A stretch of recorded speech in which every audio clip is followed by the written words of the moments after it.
people. Like I have entry level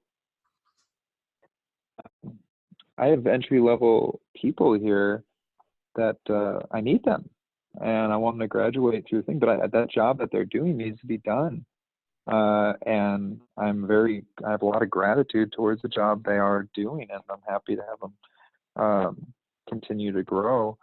But I don't know. There's so much fame right now to this whole, like, not fame, but there's so much importance, and there's so much razzle dazzle stuff on social media about being a CEO and everything like that, how it's supposed to be like super dope and everything. But I don't. I think you could be really, really happy and not be a business owner. Actually, I think you have a much higher. Actually, I know. Actually, I don't know anything. The one thing I know is I don't know anything, but I'm pretty close to knowing that you have more per capita, more people are happy as not owning a business than opposed to those that do own. It's funny because the event that I was at last night was a personification of what you just described to a degree. And I'm standing in the lobby. It was in the city, in New York City, and looking at the guest list, and everybody's CEO, COO, CEO, CMO, and I'm like, holy shit, this is some legit company. Am I out of my league here? And obviously I thought that for a split second, then pushed that away. And rode the elevator up and walked into the room, and the seminar started, and I spoke to just a couple of people before it got going. And I'm thinking, gosh, there are a lot of young CEOs and COOs in here. Like, I know I'm in the city, but damn, there's a lot of younger people. Good on you for taking the time out of your evening to come better yourself. But shoot, what am I doing wrong? So I don't think you're doing anything wrong. No, the speaker says, all right, how many people here are CMOs? And one hand goes up. I'm like, wait a second. I saw like 20 of y'all had CMO next to your name on this list downstairs. Now the guy's asking you, and those hands aren't going up. And he goes, and how many of your CEOs? And no hands go up. It was just this way to humble the room. He goes, you're not the CEO of of any company if it's just you in your mom's basement. And that's sort of like, and I'm paraphrasing. I was wondering where you're going with that. Yeah, I like that. But I was just like, this is really weird. It was a weird place. They're CEOs on Instagram. CEOs on Instagram. It doesn't mean that you can't be someday, but like also humble yourself. Before you go call the CEO, like do something. Hire a person. Employ another human. Like do something. Yeah. Other than just change your job title on LinkedIn or post a picture of the Lambo you rented.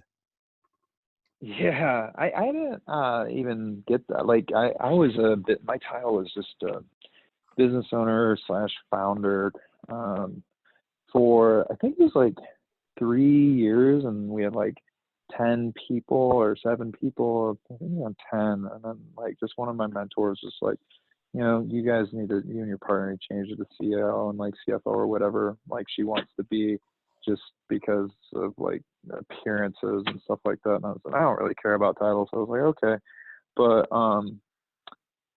But yeah, I don't know. It's kind of fascinating that people end up doing that, but that goes back to the society that's pushing you right now, right? Like, if you're not on the top, then you're not going to be happy, and that's the dream, right? Is to be like the super rich CEO right now, because for some reason right now at this moment of time, they're cool, but they're not going to be. I mean, give it 5 or 10 years. It's not going to be cool to be that anymore. So that's going to be interesting when that happens, and to watch all the shifting go somewhere else. It'll probably be really good for that to happen too, because then we could work better as a team, and you don't have everybody just trying to start like agencies out of their grandma's basement. I mean, it doesn't really work out that well if you don't have a good plan. Or the main good thing that people tend to overlook is the ability to sell. So I see that all the time, where somebody might have a really good idea and they really know, like, they might even create a good product, whether it's a SaaS thing, a SaaS product, or a food. I don't care what the hell it is actually, but if they can't get out there and sell it and get people fired up behind it, and like really start like getting people just like, yeah, that sounds awesome, I want some of that, then you're fucked. It's not going to work. I don't even care if it tastes really good, because the thing is, like, you need to convince yourself to get in a meeting if you're trying to sell, like in my case, like hot sauce. Like our hot sauce is fucking epic. It is. I didn't want to get in the hot sauce industry. Yeah, how'd you get into the hot sauce industry? I just got into it because I really like making hot sauce for fun, and then I was starting making it, you know, just literally as a hobby. And then my best friend and I made this one batch, just fermented stuff, and we're like, this stuff is insane. And so I ate it so fast that I just kept on remaking it, and I was going through about like a half gallon every like week and a half, about every 10 days. It was a ridiculous amount of hot sauce. Yeah, it was ridiculous amount of hot sauce. But it's so good in like creams. I mean, I was just putting it on everything, and I got to a point where I'm like, dude, this needs to be a thing. Like, people need to know about this. This is a revolutionary. I mean, it's probiotic. The taste is like nothing I've ever had before. So that's how it had. It's just like, it was too good. And then when I looked at the market, I was just like, okay, let's see, refrigerated section of hot sauces. Like, that's not a thing. And a lot of people told me, well, then don't do it, because it's not a thing. You need to actually, the guy who, I don't know if you've heard the Shoots Brewery, but they're a very large craft brewery, and they're my business neighbor here. Gary Fish has been on my podcast. He's the founder of this beer empire, and he's turned into a mentor of mine when it comes to the hot sauce and in just life. But you know, even him telling me that, like, no, you need to be in the hot sauce section with the other one, so you need to have a kill step and be able to have that thing be shelf stable. And I was just like, well, that kills the probiotics and also makes it not taste as good. And so him telling me that, and other people telling me like, no, it's not going to work, and kept on being like, oh, that means there's a market, and that means it's really going to work. So there's an opening, right? I didn't want to be with all, like, if you're going to the grocery store, you could find it like next to the sauerkraut and the kimchi and stuff like that in the fermented area, and it pops up. It's like a sore thumb, but a good looking one, because it's red, and so it really stands on its own. Where a red bottle in the hot sauce aisle, it's not going to stand out very much, because everything's fucking red. So this one, it's a differentiator. So in Central Oregon, where we're in like 30 different locations, they go through it pretty fast, because people get addicted to it because it's so good. And if you're listening not in Central Oregon, here's a plug: habithotsauce.com. There you go.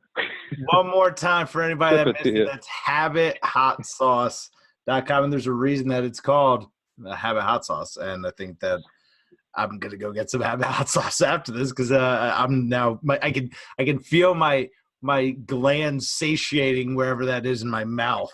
And yeah, so I got a question for you, man. Since we're both marketers, what do you? So I've been testing a whole lot of different things when it comes to getting the word out on this hot sauce. And so, like I was saying before, it is unreal in the taste. It's like nothing you've ever had before. So people always are like, well, was it like Cholula or Tabasco? I'm like, no, just don't even try. It just doesn't, it's in a different place.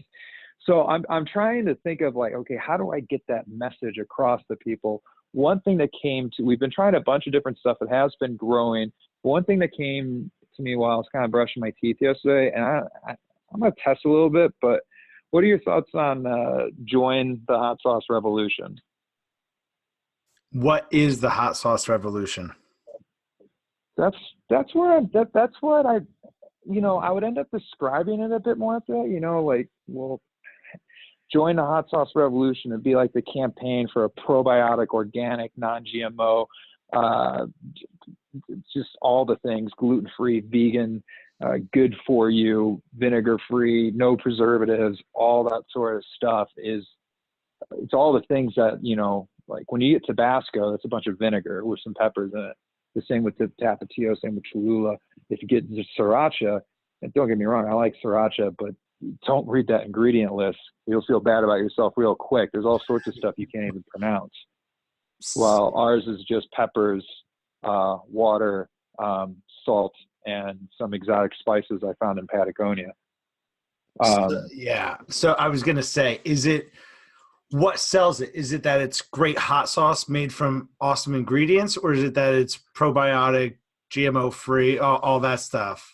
for me, the sell I think is, it's yeah. What's for you? well, yeah, like for me, I think the simplicity of, hey, we're not like, so actually a really good place to look at right now is how the meat councils are taking on the meat substitutes. Pork Mm. specifically. Pork is just going toe to toe with these, alternatives with things like, Right, the Beyond Meat sort of stuff. right, and the oh my gosh, the creative team is excellent, and it's just like, Hmm. bacon, the only ingredient is pork, or like it came from a pig. Like it's just very in your face, right? So there's, I Yeah, think yeah. you got an angle with that, with the brand of that you've created for it in Habit, Hmm. with the genre that it is, hot sauce, right? It's a little bit like the fucking cowboy that just walks into town, like, oh shit, that's hot sauce. He just showed up. So Hmm. I think you can take an edgy approach to it and really push the envelope.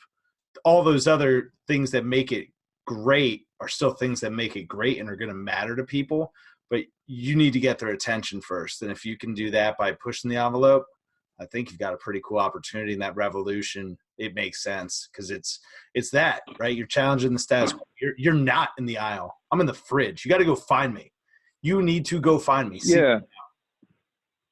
So that's where the revolution idea has come from. I guess we could kind of play with it a little bit, but that I'm trying to think, like, is that something that's going to peak? Because I'm trying to get the point I'm trying to get across is, how do I say? And then the other problem that you have as a marketer or as a business owner or anything, it's a problem I keep on pulling my team out of, and I pull myself out of it. Actually, I just did pull myself out of it. Is getting too close to a product that you're trying to market or service, right? So because you work on this hot sauce, so for me, for example, being an example of getting too close to the product, because I work on Habit every night, I'm not watching Netflix or reading anymore. I'm fucking chopping peppers and making designs and doing marketing. And then the day is Mazama building that. So two different companies. Anyway, I digress. With Habit, I get it. Why do I get it? Because I do it so much. So I understand that it's probiotic. I understand it's organic. I understand that it's just made of these ingredients. I understand that it's there's no plastic used at all in the packaging. I understand that there's a ton of probiotic lactic bacteria in there that is super, super good for your gut health, which helps actually make you less tempting to eat like that bag of potato chips, because bacteria will stop sending those signals to your brain that it wants the potato chips. I understand that it goes amazing in Bloody Marys. I get that it goes really good on brats, better than anything else. Okay, here's the problem, is I get that so much that I start to assume that other people get at least 1/10 or maybe even 1/100th of what I get because I get it so well. But the truth is that you have no fucking idea what my hot sauce is right now, if it's the first time you saw it. Right. And So so that's where it's just like, okay, you got to pull yourself back and be like, join the revolution or whatever it is. How do you pull yourself back enough so that when somebody sees it, they go, huh, that hot sauce I've never seen before. I need to put that in my mouth. but I think you sort of just described it, man. It was a beautiful thing to watch take place. First, a comment on getting too close to it. In the opening pages of Ogilvy on Advertising, he talks about Henry Ford criticizing a campaign manager and saying, "This is a great ad, but do we have to run it forever?" And the campaign manager's response was that, "Sir, we haven't even run it yet." Because he was so close to it, it felt like it was already this old dated copy and he was ready to move on to the next thing. But what you just described is a hot sauce that goes on a lot of things that maybe hot sauce doesn't go on. And you've got a sort of fun concept there. Like, it goes on that? Yeah, it goes on that. Habit hot sauce. It goes on that. Mm-hmm. Like, it can go in a Bloody Mary. It'll make you not want to eat junk food. Like, it does all of these things. It's almost this super hot sauce. It's not Tabasco. This isn't your grandfather's Tabasco sauce that he, dumped begrudgingly on a pile of rice and butter or something. this is Habit hot sauce. This is different. It does all these things. And I like it. Right? Because like when we go buy a car, we fall in love with the car. It's a beautiful car, drives great, and we buy it because we love it. And then as we drive that car for longer, we start to appreciate the finer qualities of it. We still love it. It's still beautiful. Still drives like the day we got it, but we start to appreciate the craftsmanship or the functionality of this, feature within the navigation menu. You start to appreciate those finer details. I think it sounds like that's just sort of where you're at, right? You fell in love with this. You became obsessed. You couldn't stop. And those other things didn't matter to you until it was time that they mattered. So I think you got something unique on your hands. All right. Well, I like that. It's not your grandpa's hot sauce too. It's great. Something in there. There's something in there. Mm-hmm. This is fun. It's fun, man. Appreciate you. Yeah. So did you want to dive into billboards or? I mean, we could just keep talking about being relevant because the habit thing. So, right. So I know you from LinkedIn, right? And I know you from LinkedIn specifically from video, specifically from the, and just correct me on pronunciation, from the Mazama side. Mazama. I'm sorry. Mazama. No worries. You had just said it too. And I'm just like, oh, don't fuck it up, Tim. Yeah, it's fine. So, right. So I know you from video from that side, but in terms of habit, it's mostly photographs, right? I don't, I haven't caught any video. Maybe there's some video on other channels, but how do you determine, or do you even go through a decisioning tree, if you will, to say, all right, this is, I post video on LinkedIn for this piece of my business, and I post pictures for this piece of my other business. What do you think about it that way? Honestly, it just comes out that way. Well, no, so the honest answer is it's just that we need to make more video for habit. So that's the honest answer. And so when I get more video, and that's on the agenda, is like start making some video. Like my partner's been making some epic pictures, which you can see on their website, or if you follow me on LinkedIn, I pop them up from occasion, from time to time. So we have a lot of still content on there. The video side, since I do a podcast, and since we just have a ton of cameras all over Mazama's office, we're constantly finding and thinking of content, and constantly shooting it, and having fun with it. So we have that. And we still do still shots, and we sometimes even post on LinkedIn, or I post not even any photo or video, and it's just a long form copy, and that does surprisingly well too when you mix it up. What we found that you want to do that's been the most effective as far as engagement goes is basically we're finding a 1-to-1-to-1 ratio has been working just fine, which is picture, video, and then no picture or video. And it just kind of, no, it doesn't. I don't really think it matters in that sequence. I think what really matters the most is anybody's listening is thinking about I'm going to start posting on LinkedIn, and I'm going to go in this kind of sequence and everything like that. If you're not doing it yet, then I don't want to care about that. I want to care about what you're doing as far as if it's video or photo or none of that. I would just care that you're doing it, period. So start there. Start being like, I'm going to post what's realistic for you. You want to become relevant, as we're talking about. You want to become relevant so people understand and know that you exist, and you have people coming into your inbox wanting to work with you and wanting to have you on their podcast, or wanting, whatever the case is. You want to do that, then you need to put out consistent content. And that's the main key. So just start with that. I don't even care if there's no photos or videos, and you just type out 2 sentences a day on how you're feeling and how as long as you make it kind of business relevant, then that's what matters. And as long as the content is semi good, you're going to start seeing the traction happening.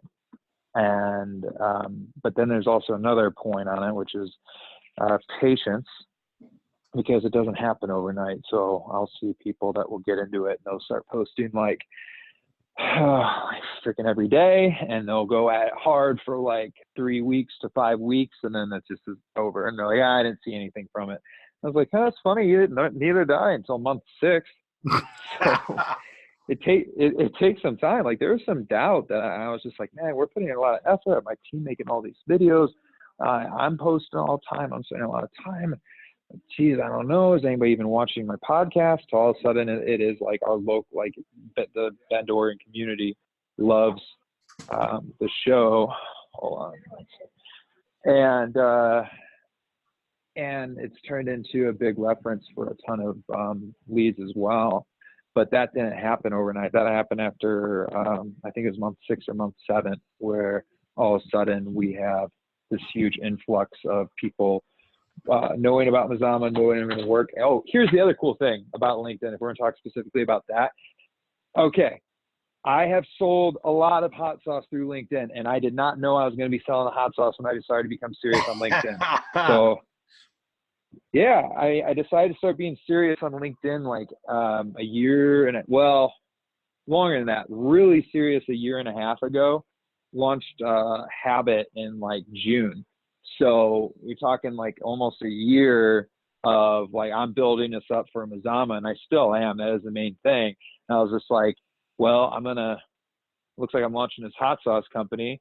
And then you would have people that would tell me, I wouldn't listen to them, but they'll also tell you this about other things, and they're wrong. Like, no, you can't post that stuff on LinkedIn because it's a business platform, and that's where you go to talk about business. I'm like, interesting. Turns out there's such thing as a hot sauce business and a cupcake business. And it turns out that my connections on LinkedIn, it's a lot of people in the auto industry, it's a lot of people in the e-com industry. Turns out all those people have something in common. You know what it is? They eat. They eat fucking food.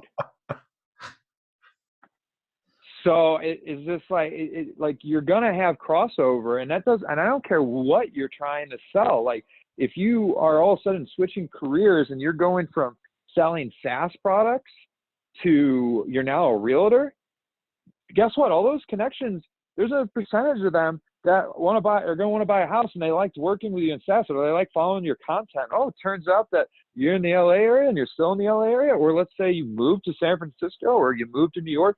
I have connections all over I have connections. I have demand in London that I can't fulfill for our hot sauce right now because like it's just too expensive to ship over there and customs and all that stuff, and I don't have time to really figure it out right now.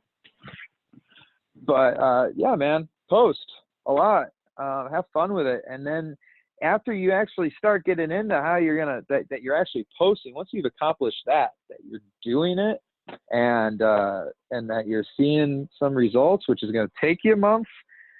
Then I'd care more about like, okay, you know what's the real science behind what I should be doing, and you're going to figure that out on your own based on when you post videos versus non-videos, versus photos versus just text and stuff like that. So, or when you go live on LinkedIn or any of those boxes. So you'll start learning for yourself what works best with your audience, what your audience likes the most.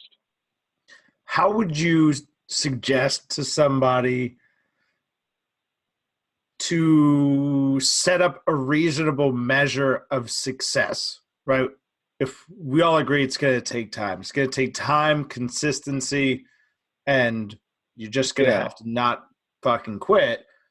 So what should someone expect to see once they've put in that 6, 8, 10, 12, 18 months of consistent? Well, they should expect to have, if they actually care and if they actually talk to the people that are, if they're actually getting into conversations, or that's the other thing, get in the conversations, get in the comments. Like, it's not just about posting. If you post and walk away and you don't respond to your comments, then you're not going to develop the relationships that you don't know what they're going to turn into. You never do. The whole game, like, that's the same as like you showed up to a networking event and you didn't say anything the whole time and you just sat in a corner. Wow. But hey, you were there, you showed up, you posted, but then you just sat there and you didn't do anything. Do you think you're going to walk home with any business opportunities from that event? No, of course not. But hey, you went. So all of the relationships that I've developed that have become very strong on LinkedIn have come from responding to comments and then commenting on other people's stuff and then us following each other. And then all of a sudden you see this like-minded philosophies that I have that other people have.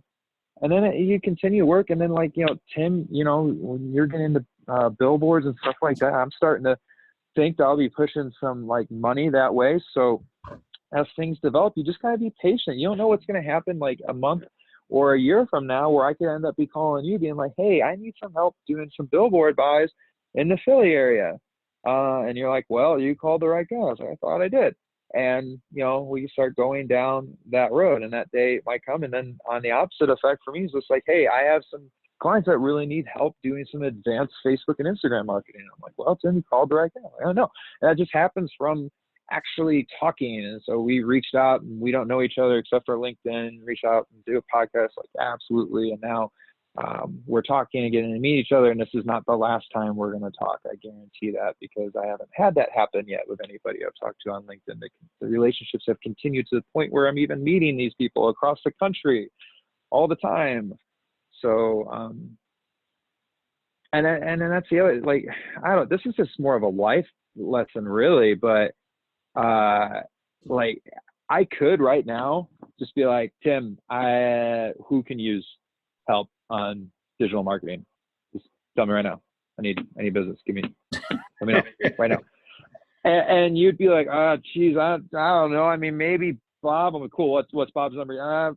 I'll get it back to you. I'm not, you know, so that doesn't make sense. It's just like, I will, like, just from us being kind to each other, we'll be thinking of each other, and it's going to come up organically, and then the lead's going to be that much stronger. If I did pry Bob's number out of you, and then I called Bob, and then Bob called you to ask about me, you'd be like, you know, yeah, he's kind of, I just talked to him once.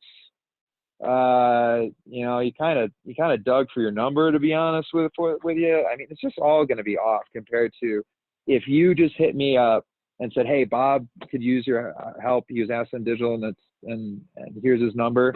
And then I called and talked to Bob, and then Bob called you and said, hey, what's the Bud guy? You're going to be more like, oh, he really knows his shit, and he's super nice, and blah, blah, blah. If that's what you're going to say about it, I don't know.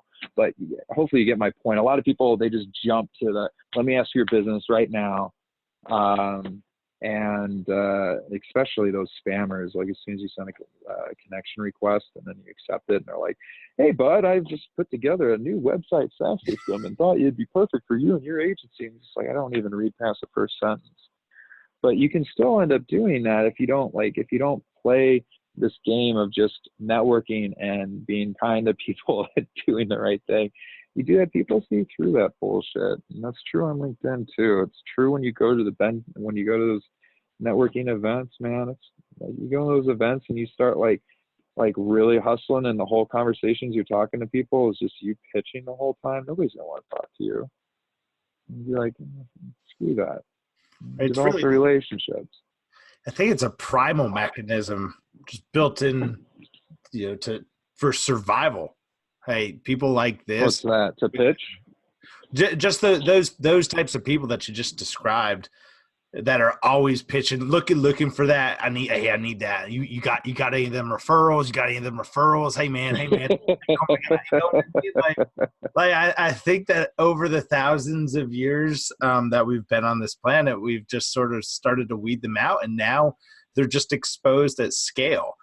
All we did was give them a louder megaphone and let them go into more rooms and, you know, put off more people. So it creates more opportunity, I think, for people that are genuine, especially the genuine people just sort of lurking off on the sidelines going, damn, I wish I could do that. I wish I could do that. I wish I could do a video. I wish I could do, you know, and then they just wish. Then they either do it or they turn into haters. I don't know. It's one of those two things. I think. Haters are fun. Do you have any? Oh, do I have any? Oh my goodness. How much time do you have? Yeah, I got haters, and man, that's actually been a really. I'm not a people pleaser, but I like people to like me, if that makes sense. And I don't care if they don't, but I prefer that they do. So I won't compromise my values. I won't change who I am, but I do my best to be accommodating. So through this whole billboard adventure of mine and the Out of Home Insider show, I decided through conversations just like this that, hey, gosh, it sort of makes sense if I create a group for small independent billboard owners, agencies that maybe aren't exposed or don't understand how out of home is an opportunity for them to grow their own agency, to grow revenue, to just be a better equipped agency. So I've created this group, and there's some folks in it, and it's over on Facebook, but I reached out to, this is hysterical. I met someone on Twitter that I've never personally met in person, met them via Twitter, and less than 30 days later, they made a very significant investment in digital billboards in a state that I don't work in. And I was able to facilitate that directly through my job, but they were looking to also purchase other parts of the state that we didn't have coverage in. So I reached out to a couple people down that way, and a few were receptive. And one owner of a small billboard company in the neighboring town that I had just received a very significant investment for, I said, hey, I'd like to connect with you, get to know you, and learn a little bit more about what a great referral might look like for you. And this individual, the president, owner of this company, and they responded, I don't know why you would need that from me. I'm sure you could just ask someone in your office. I was just like, oh, you don't get it, dude. Oh, you don't get it at all. And at first I was offended, but I was like, what the fuck is wrong with you? What did I do? I didn't do anything to you. And I was a little pissed. And then I really took a step back. I said, why am I upset about this? Like, I'm not upset about not having, being able to sell her. It doesn't matter to me. That's when I realized, like, there's some people that just aren't part of the plan. There's just some people that are not part of your plan. And no, tried to force people. And that's okay, though. I think it is okay, though, right? Right. And that's what, like, some you can't make everyone happy. Right. So how do you deal with the haters? Is it fuel for you? Do you just brush it off, ignore it? Does it ever get under your skin? It's Uncle G, right? Love haters. Who? Grant Cardone. Who'd you say? Uncle G. Love haters. I don't haters. Yeah. I don't follow him too much at all. I mean, I know of him and stuff, but I've taken Gary Vaynerchuk's approach to it. Yeah. Which I don't do a lot. I don't follow a lot of. I love the kindness stuff. Obviously, I say it a lot. I was into being kind before I followed him. I used to not. I used to be a fucking dick. But anyway, that's another story. Let's see. Dick, not a dick. Haters. It's just and I think he was right about this. Is like when somebody takes time to digest your comment or your content, and then they just respond with negative stuff, then man, that their life is not. It's not going. Things are not going good for them right now. Because if that's what you're doing with your time, you're just like consuming other people's content and you're throwing out hate, then things must not be doing too good up in your head.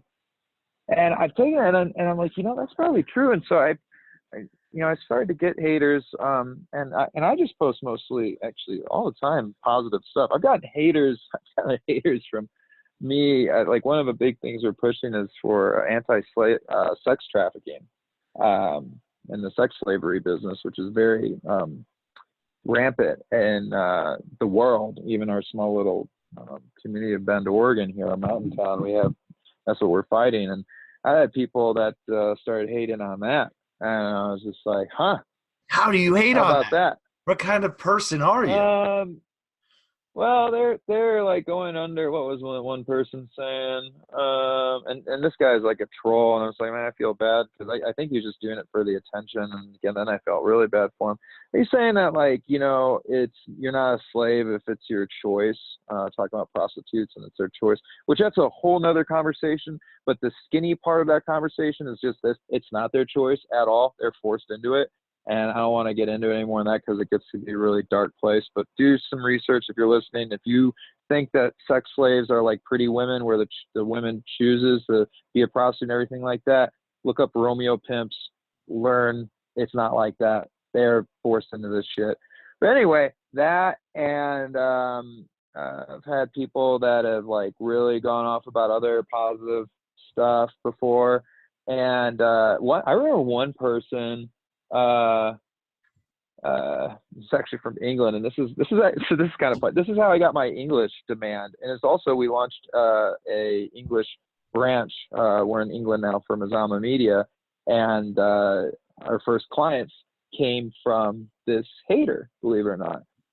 So this hater, it was on one of the most popular posts I've ever done on LinkedIn. It was asking if you would rather do the left or the right design when we were trying to figure out what logo and bottle we were going to do for Habit.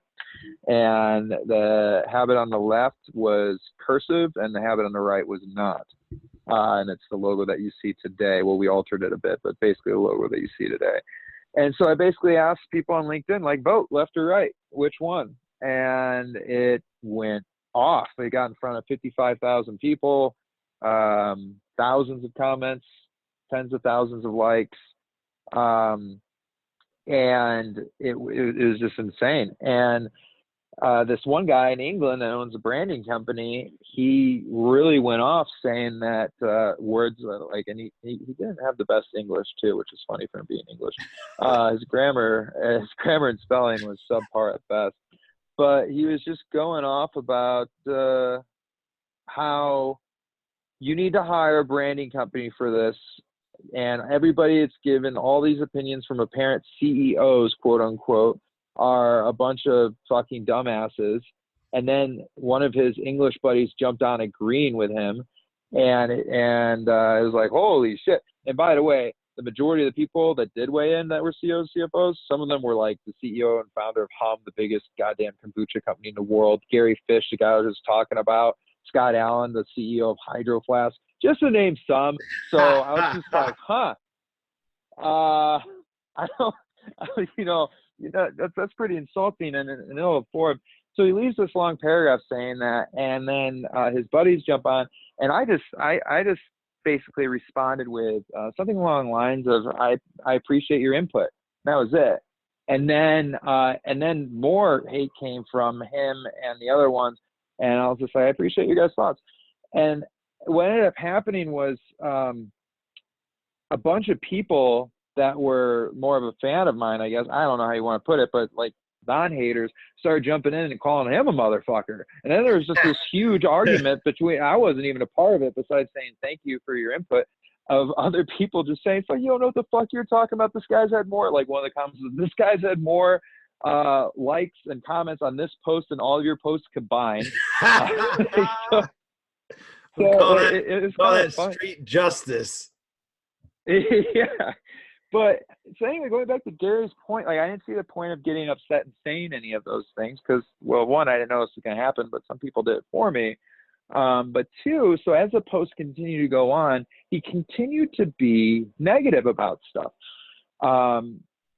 And one day I just messaged him on direct on DM. I was like, hey, blank, are you doing okay? And that's all I asked with a question mark, because I was generally concerned. I mean, all you're leaving on my posts are just negative stuff. And he's just like, no, I'm doing fine, everything's great, blah, blah. And then all of a sudden he turned into this raving fan because I just cared.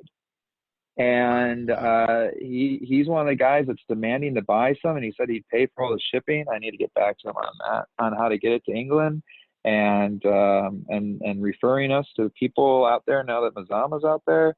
And him backing the charge has led to just him talking about that, led to a ton of people from England seeing it, and a bunch of those people from England wanting to have it and helping me with different ideas on posts. I have one foodie in England who's an incredibly good Instagram food expert. He's giving me all these tips for free. Another guy that just became our first client, it's a huge client that came in because of that hater. That's the reason that why he even connected. When I followed it back, I'm like, oh, we connected right when that guy did, because he must have been connected to that guy in one way or another. So I guess that comes to the other point of just like, why get upset about it when somebody says something mean about you on LinkedIn or whatever it is? That makes the algorithm, it doesn't matter what they say, it makes the algorithm get in front of more people that they're connected with that would have never known you existed before. So don't get upset about it. It turns into business. It turns into more people. It turns into more attention, and attention if done correctly, turns into revenue. So don't get upset about it ever. There's no reason to. It works. It's great, even when they say like really awful things. So I don't know. That's how. But you also asked the question, does it get under my skin? It hasn't with that thought, except one old guy was going off once on me. So just for me to be honest, because I'm human, just like we were saying before the show, like, I don't know what the fuck's going on. Or I don't wake up every day at 4 a.m. and then fast till do yoga and all that shit. I'm not perfect. Hot yoga. So yeah, yeah, exactly. So I have let it get to me once. And there's this guy that he's been trolling on me for a while, and he's old. And he also has really awful spelling and grammar. It seems to be consistent amongst the haters. They seem to not be able to type. And he was just going off about what was it with the phones? Oh, you kids and your social media, blah blah blah, always posting, just hating on me hard. He's like, how did you even get around before? How did you even get to know people before social media? And I said, my team helped me come up with this, because this had enough of this guy. And I was like, I don't know. How did you get around before rotary phones?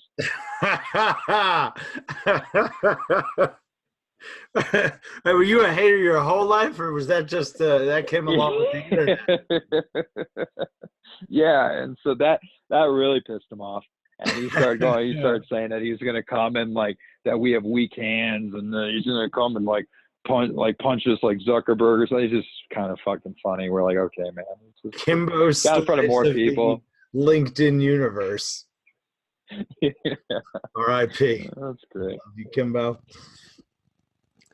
Man. Yeah. What about? You seem to handle it good, though. I mean, you weren't really going off. I mean, the thing, I don't know what's wrong. I guess the thing is like when you start thinking if there's nothing wrong with it, then who cares? Maybe, I don't know. Right? Did anyone even notice? I don't think so. I think it's just you, and I think you just think that everybody's now looking at that. Totally. Sometimes, and you're like, maybe one person saw it, maybe they read half the sentence. And they forgot about it 7 seconds later because they got an email and they've got a meeting in 20 minutes, and it's that they have their own life to worry about. They're not necessarily concerned about what someone did or didn't say to you, or that you only got 6 comments this time and not 8 like last time, and you must be falling off. Oh yeah, that's kind of funny. That's what people care about themselves the most. So why stop having such a huge ego, thinking people are really caring about this right now when all they really care about is them, which is a good tip for marketing. That whenever for my clients or for habit or whatever, whenever I remember, which I try to remember we do remember all the time. Sometimes the message can slip because again, we're human. Sure. But you always make the client the hero. Always. And as soon as you start making the business the hero, like, oh, we've been in business since 1952 and we're great because we have all these awards, nobody gives a shit. They care about how are you going to make their life easier. They're Luke Skywalker and you're Yoda as a business. So how are you going to help them basically destroy the Death Star instead of, no, we're the best. We have all these awards, this and that. Sounds like you've built quite the story brand, my friend. Yeah, Donald Miller's good. He's good, man. He's so good. And it's funny because just last week, same conversation. We've been here since 1963. And I looked at him, and we're just on cool grounds like that. And clients like this are always good. And I said, Dave, no one fucking cares. No one that comes here and spends money with you was even born back. They do not care. Can they have a good time while they're here? Can they drink and get a little fucked up with their friends and then go float down the river tomorrow and camp in a tent? Can they do that? Great. If they can do that for a reasonable price and it's generally clean, they don't care that you've been here since Pocahontas came through. Like, it just doesn't matter. No, it just doesn't. And so the Donald Miller, you're right. And one thing I was just thinking about, does the hot sauce revolution line up to what we're talking about right now with making sure that the client is the hero? I think it does. Join the hot sauce revolution line up with that? That's what I was just thinking as we were talking about this. I think you should look at the canned water movement. Look at Ugly. Look at Liquid Death. They're putting seltzer in a can, which has been available at grocery stores for 99 cents since 1960, since they dawn of time, sure, yeah. And they're putting it in cans with better processes, fewer ingredients, just like Habit, and they're building brands around water.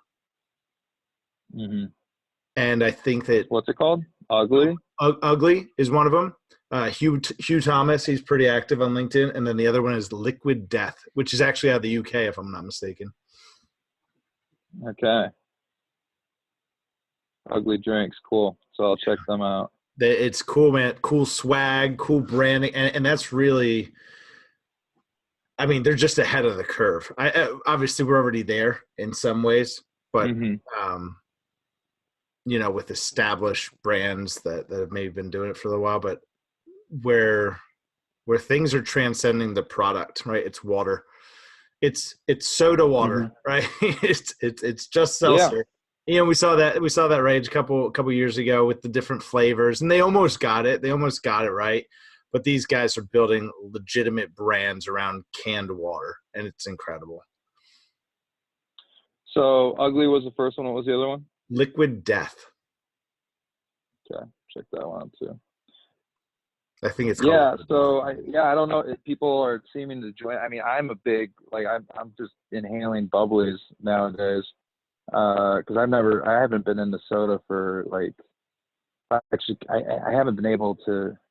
Basically, I haven't had soda in 14 years. That's a whole nother story. But it hasn't been on the table for me. So it's been water, and then LaCroix started to become cool, and I was just like, oh, I guess I'll try it. And now I'm just inhaling bubblies. So it's quite the trend to jump on. But you're right. It's carbonated water.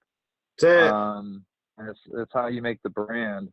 And so, yeah, I don't know if that's what I'm trying to make sure you position the client as a hero. Like if they're joining something that's something that sometimes I think they would like. Right. And what am I joining? Want to be a part of something. When I join, do I get a Habit hot sauce sticker to go slap on something and take a picture of and post to Instagram to drive a ton of engagement before we release this for whatever? What is that revolution? Yeah. What do you want it to look like in the real world? So I'm thinking, well, my basic thought on it was just say you got yourself a pile of Habit and start pouring it on everything.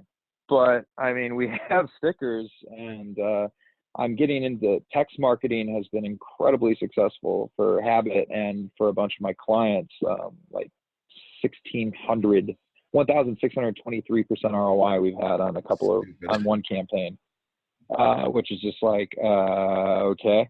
And that's because text messages has a 99% open rate. Sure. Can't avoid it.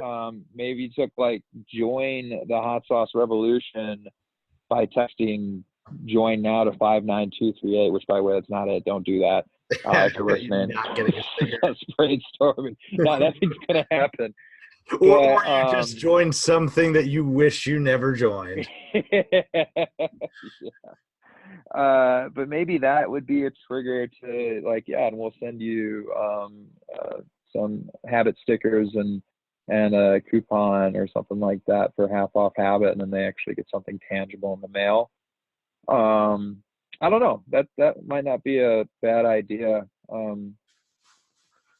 as a way to get them to join, and they get that. But my original thought is them joining the revolution is just like being a part of it. Like I'm not putting bullshit preservatives on my food anymore. I'm not putting vinegar on my food anymore and all these chemicals. I'm putting healthy, probiotic, raw, alive hot sauce on my food, and hopefully that bleeds over into like the rest of your life, as it has for me and some of our fans that have ate it. My partner is like, you know, we're eating fermented everything nowadays because I've just been feeling all the benefits. Like I've lost like 15 pounds and I'm working out and I have a lot of energy and everything like that because I'm having like milk kefir all the time, just fermented milk.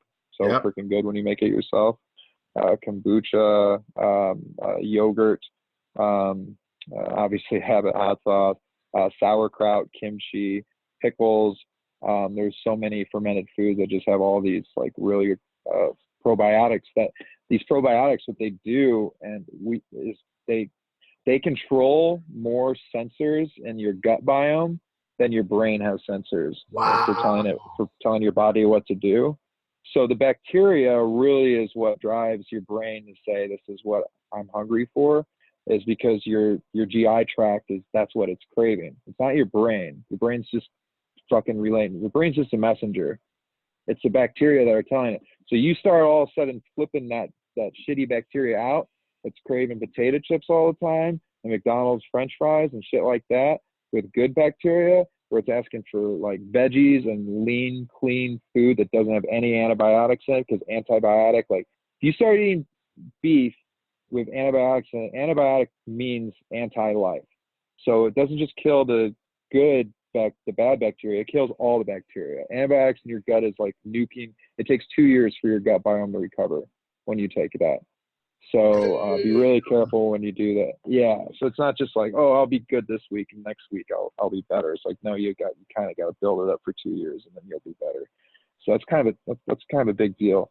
But since I got serious into this because I had gout at the young age of fucking 32, and that blew my mind because I was vegan for 2.5 years until my gout happened, and I started bringing in tons of fermented foods. Like, not even funny. Habit went on everything, fermented foods everywhere, and tons of vegetables. And I brought dairy in because it lowered uric acid, and that's gone away, and that's been fantastic. But the other fantastic thing that's happened, that's never happened to me before in my life, because I've struggled with my weight my whole life basically, and I've always had, I'm sure people can relate with this, but I've always had this battle where I have an angel on my left shoulder and a devil on my right, and the angel says, eat those jalapeno potato chips, or the angel says, don't eat them, and the devil says, eat them, and it's a battle between them. And if I'm doing good, then the angel wins and I won't eat the potato chips. But most of the time the devil wins, and I'll eat the entire fucking party-sized bag of jalapeno potato chips. So for the first time in my life, that argument isn't even happening. Wow. That's cool, man. It's interesting because I think you just, flipped another light bulb for me, in that, probably about a month and a half ago, I started shopping there's a farm stand like 5 miles from my house. And I found out that they had 10% off for veterans on Wednesday night. Because my perception was that it was always more expensive, right? It's going to cost me a lot. Yeah. So I went one Wednesday night, and I'm looking at stuff, and I buy everything on like not on, what is it, volume price, right? How many ounces and dollar and all that stuff. So that's how I buy everything. I'm looking at some of the prices of the beef that is from their farm, from their cows that are out back, the eggs that are from the chicken coop that I can see 100 yards away, the milk from the farm down the road, and the vegetables that were grown locally. And I'm looking at all the prices, and this isn't much different than the grocery store. So I started shopping there, and I've been telling people, I'm like, I just feel better. Like, honestly, I've probably been working out less since I've been going there, which I don't know if that's a good or bad thing, but physically, emotionally, just energetically, I feel a lot better, but I'm eating everything's organic. Like, everything's grown on a farm that is 5 miles from my house. So that's awesome. Are you a veteran? Yeah, I am. So Thanks for your service, Tim. thanks for the support, man. Mm-hmm. So that point about the beef that you're right, and the antibiotics, like, I'm just not putting that shit in my body.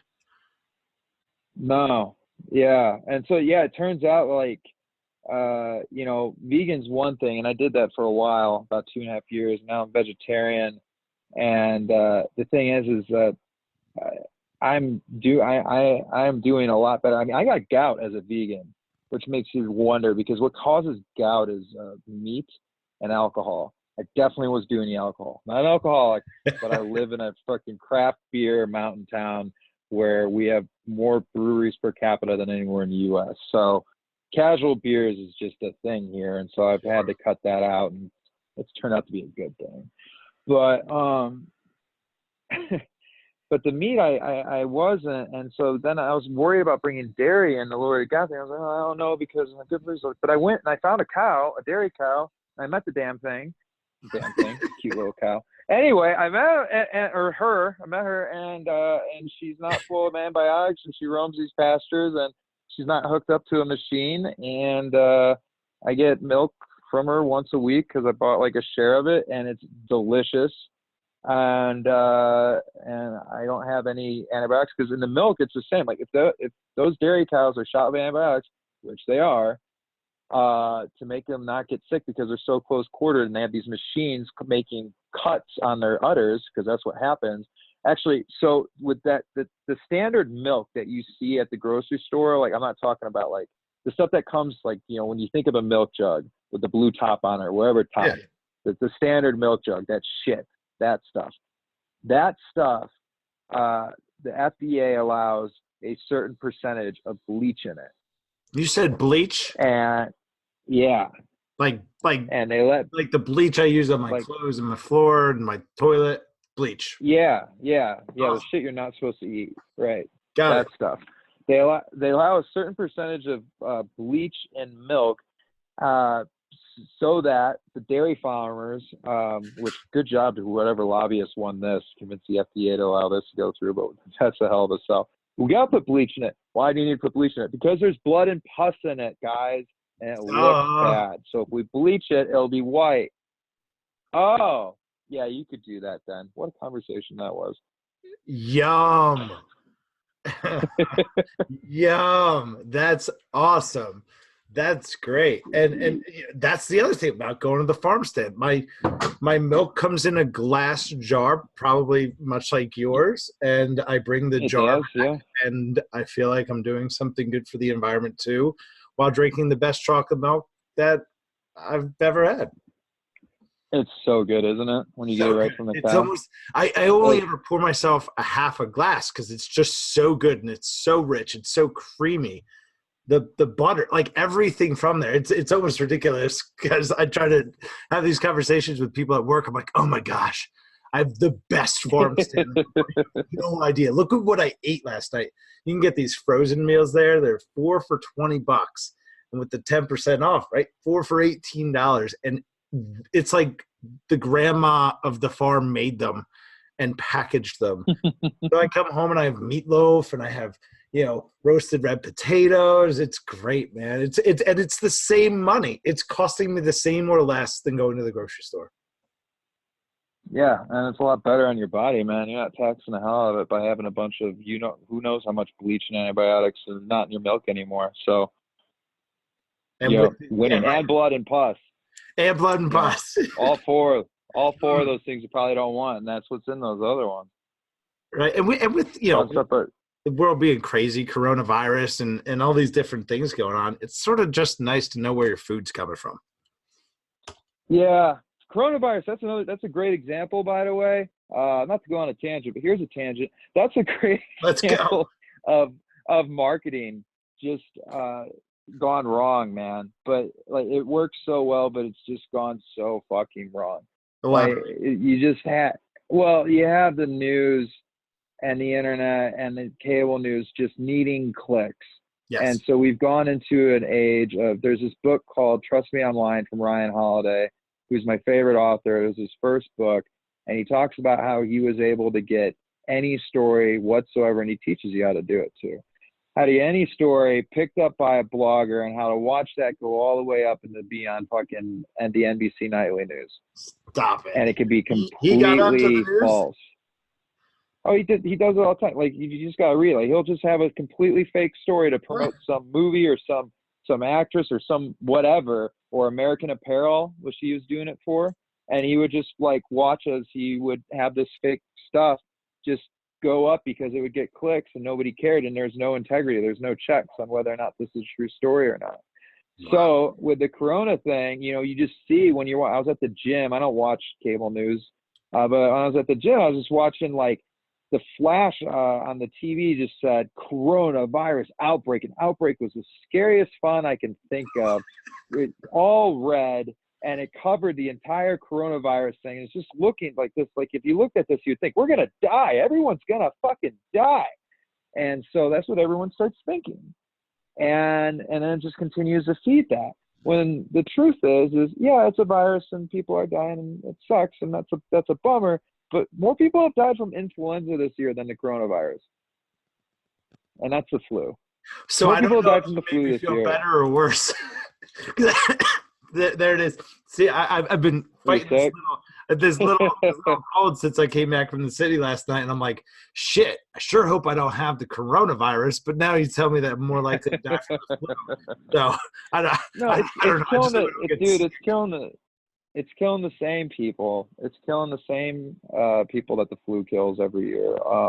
Very old and very young. And so, you know, you're neither one of those. You take care of yourself. You keep on getting milk that doesn't have antibiotics and pus and shit in it, and your good meat and stuff like that. You'll get over the cold. But you know, I did one podcast with Brian Dunning, who's the podcast host of Skeptoid, just a very intelligent, very popular podcast. Totally. It's yeah, and have you heard of Skeptoid? Sorry. I have, yeah. Yeah. So he was on. The guy's really way more intelligent than I am, and so I was doing everything I could to keep up with him intellectually, which I think it turned into a pretty good show. And we had a lot of good laughs, and I still chat with him, and I reference. I'll hit him up. I'll text him. I'm like, whenever we're in debate, I'm like, hey, I need some help on this. He's like, tell them that. I'm like, thanks. Just kind of go. He's your photo friend. Anyway, yeah, exactly. But what were we talking about? We were talking about how people. We came to this conclusion that we were thinking that. Or he was thinking, and now I'm just claiming it was a we, it's definitely a he, and I now agree with him, that people need to be afraid of something. People want to be afraid of something. So we live in a society right now where everything's taken care of for us, dude. Like you have this perfect farm right next to you. I can order food or get whatever the hell I want within like a day or less with Amazon. Like the cars drive themselves now. You can be anywhere you want in the world with just a plane ticket within 24 hours.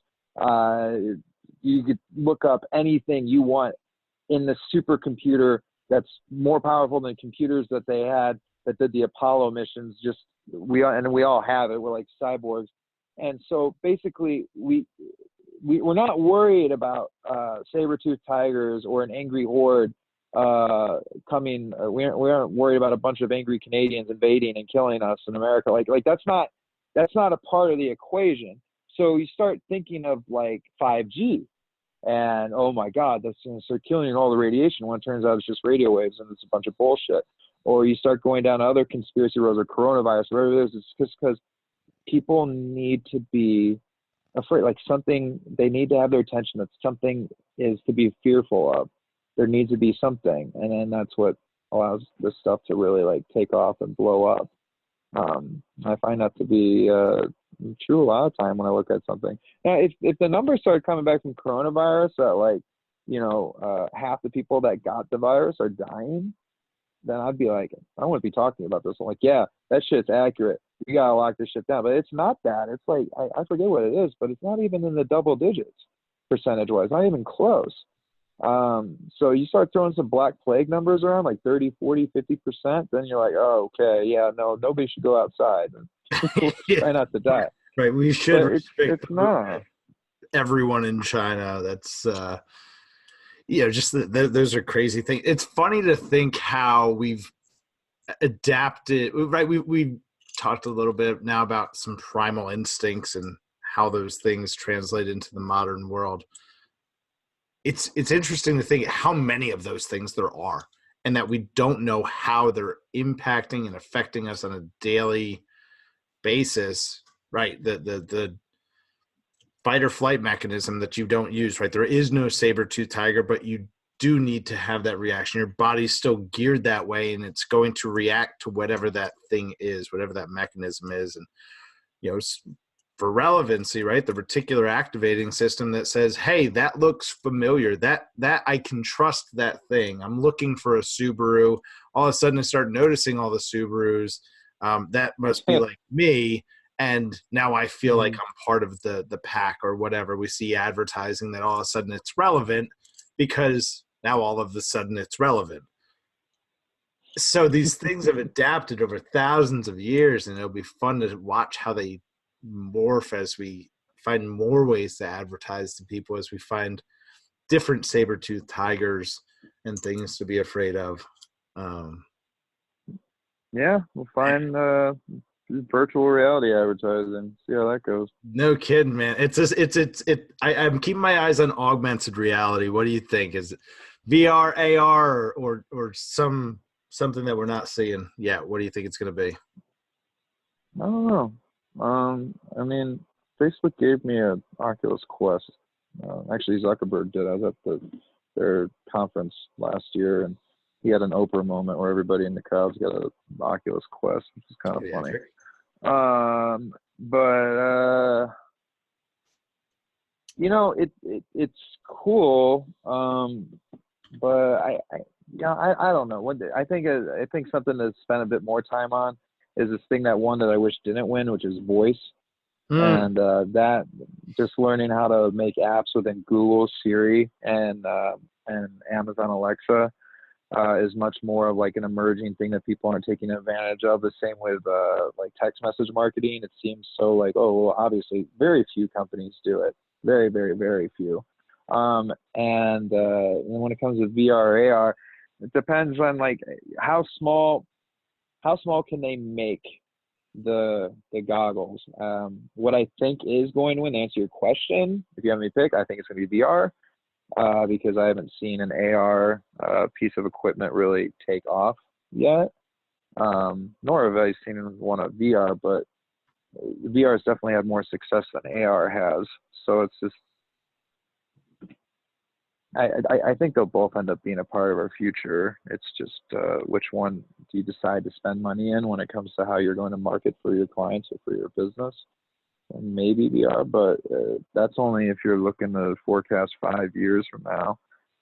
If you're looking more on being cutting edge like today, then I'd be looking at TikTok and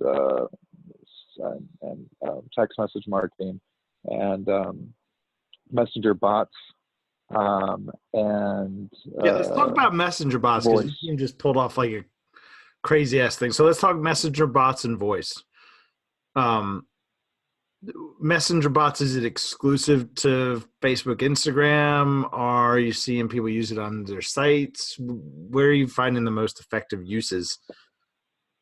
Well, we personally use it like mostly. I mean, we built a few to go on websites, but that's like the website is like a somebody's there, and if they want to talk, they'll toggle in the lower right hand corner and it'll pop up, and then we can have it answer a few questions, and that's fine.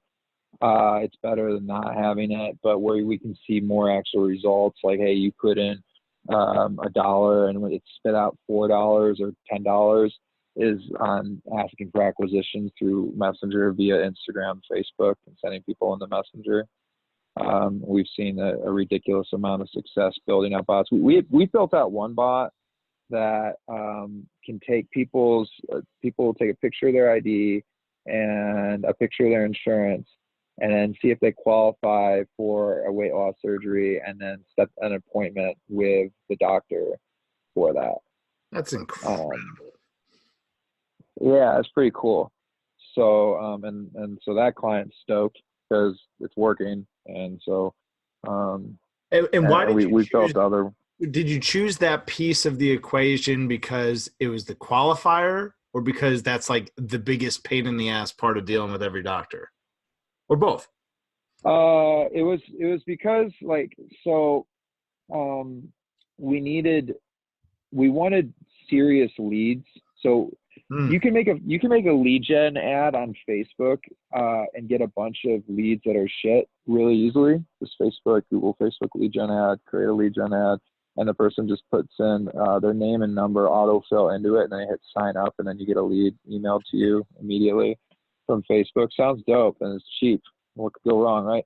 Problem with that technology is it's too easy for the consumer to do it. So it's been something I've been playing with for like 5 years, is those ads. It's really hard to make them work. You need a team that has a sub 60-second response time on leads. That's number one. That's fucking almost impossible to find.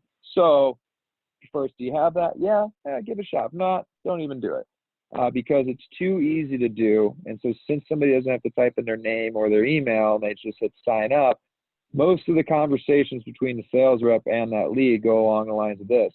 Hey, you sent a lead through Facebook. No, I didn't. No, you did. No, I definitely didn't. And that's most of the conversations. But they did. I've talked to these people personally, and I've been able to convince them that they did. And they're like, that's right. I do kind of remember that. It's like asking somebody what they ate for breakfast today. Like, oh, yeah, a lot of times they don't really remember, especially if you ask them what they had breakfast yesterday. Like, because most fucking sales response times is like post 24 hours. So you're not, hey, not today, but Tim, what did you eat for breakfast yesterday? I'm having a hard enough time thinking of, yeah, right? I really don't know. If you're just cruising on Facebook, while taking a shit, and you're like, yeah, I'm kind of interested in a new Audi, and you hit sign up to get some information on a test drive, and you keep on going, and then a day and 12 hours later, somebody calls you, you might actually be like, no, I really didn't do that. And you could believe that. It's the equivalent of walking down the street in the city and taking the flyer to the restaurant that you're not going to go to. Like, oh yeah, I'll just take that thing. Yeah, I'll just take the thing. It's a great analogy. Right, and then the guy goes back and says, I handed out 100 brochures today, boss. And the boss is like, yeah, but nobody came in. Yeah, it's a fantastic analogy. So what we did in your problem there with the handing out the brochures, let's see if I can find an analogy first. But so for that, we switched it up to be like, okay, send us a picture of your health insurance, and we'll be able to see if you qualify. So now the person has to be like, okay, I'm opening my wallet, I'm finding my health insurance card, I'm now taking a picture of it with my phone and sending it on Messenger. And they came there with an ad they saw on Facebook. They clicked sign up with a Messenger icon, and it opened up Messenger. And then a bot told them, okay, just take a picture and then we'll see if it verifies. So now this person they actually care. They didn't just take the flyer. They took the flyer, and in essence, they gave the kid, maybe let's just say they gave him $1. Like, yes, I will go, and they'll get that $1 back if they actually go into the restaurant. Doesn't mean that they can still say whatever to the $1, but they did give up they did take some time.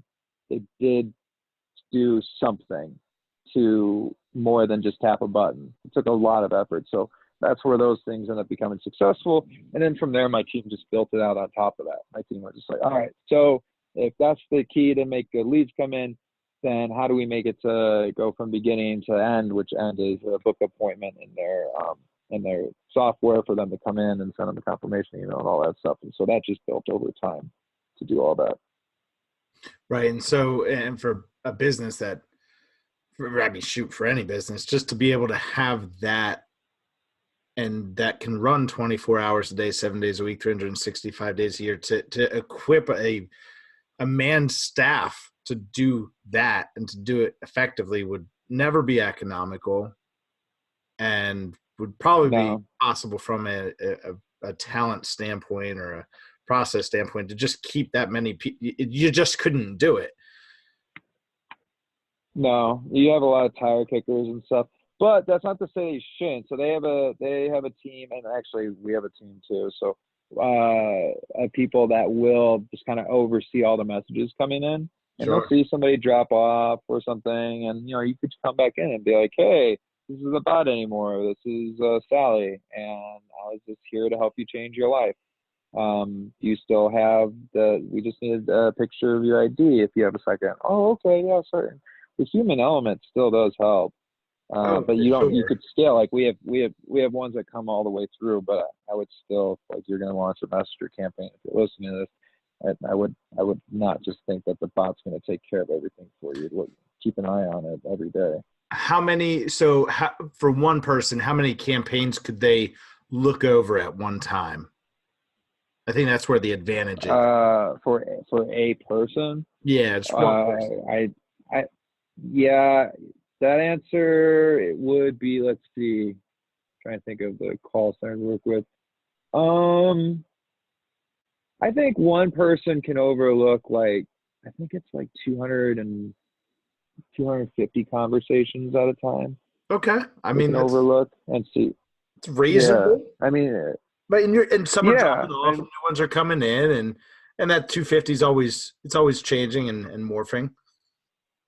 Yeah, exactly. Well, I mean, we can get it up a bit higher, and we have, but sometimes we're like, it's actually better if it's a bit less, because then they have more time to give some TLC. You see that some people are just in and they gave some of their information, and they just didn't want to fucking talk to a bot anymore.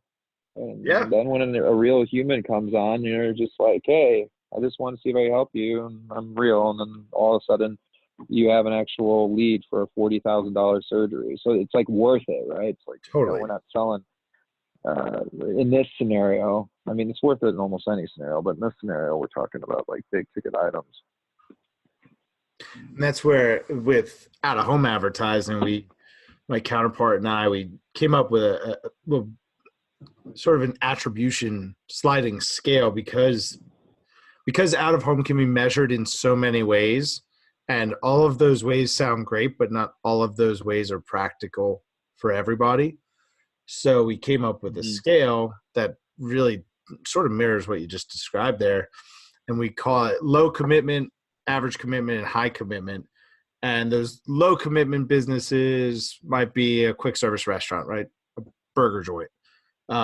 It could be, maybe a fireworks stand around the 4th of July, right? Things where it's, hey, honey, let's just go check that out.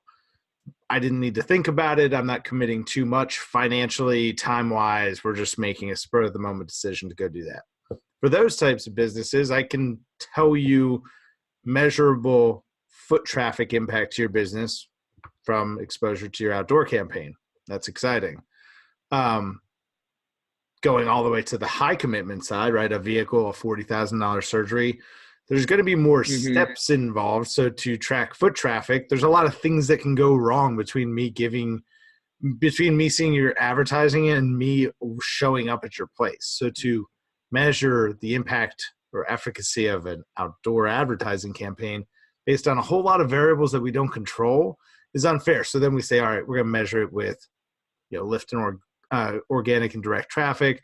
We're going to monitor things like Google Trends, maybe use some social listening tools to see what people are saying about you, or if we're creating those conversations, because that's what we do. So it's cool to see we're all sort of up against types of challenges, right? They're all the same fundamental challenges. And then how do we execute in the most effective and efficient way possible? Making the client the hero, right? Totally. That's it. And setting that expectation up front of, hey, you're a luxury car dealership. I'm not measuring foot traffic for you.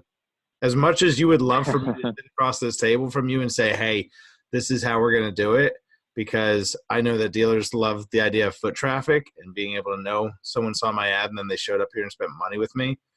That would be unrealistic of me to tell you that's going to happen, because they need to go to your website. Your website needs to work. You need to have the car priced accordingly. Your BDC needs to not screw it up. There's so many things that have to happen right along the way. How do you? So we talked up there about the bots. How do you see voice as? It sounds like sort of an undervalued play still, even though we're talking about voice, but it doesn't sound like it's being executed from an advertising marketing standpoint. What's your take? Mm-hmm. Well, that's something we're still trying to figure out over here. And sorry, Tim, I got to run to an appointment. This appointment. This conversation's been great. Yeah, man. So voice, the first take is like making. Right now, the market seems to be open for taking the time to make skills. And then I would advertise a skill. So staying on the car train, like if you were going to make a Subaru of Bend, Bend is the town I live in. If you were going to make not a Subaru, a skill, but a Subaru of Bend Alexa skill. And that skill was going to give you mountain updates when you wanted them. And for snow is what I mean, for skiing. Mm-hmm. And whenever you wanted to talk about scheduling an oil change, you can do that through the Subaru of Bend Alexa app or any service, and or you can ask what's the best deal for an Outback right now. So you do that, and then you advertise the shit out of it through whatever marketing you want. Telling people to tap here to download the Subaru Bend Alexa app or radio or what, I don't care, just however you get the voice out.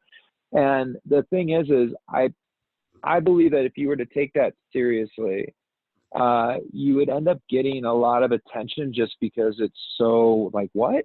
You made an Alexa skill? And even if they don't do it, they'll be like, huh, that's unique, and people will start talking about, hey, did you see that Subaru Bend? They made an Alexa skill. Even if they don't download it, they're just talking about you, and that's being relevant. You want that to happen. So when you start making first mover advantage, you have those kind of advantages before all of a sudden every dealership in town has an app, and that's how, what dealership doesn't have a voice app? That's how I get all my oil changes scheduled and whatnot. So it's the first mover advantage, and then thinking like how you're going to end up doing that, how it's going to end up being a value. I think that could be your biggest value, is just like, you're now able to change your oil by talking to Alexa, and Amazon's put Alexa everywhere. So how easy is that?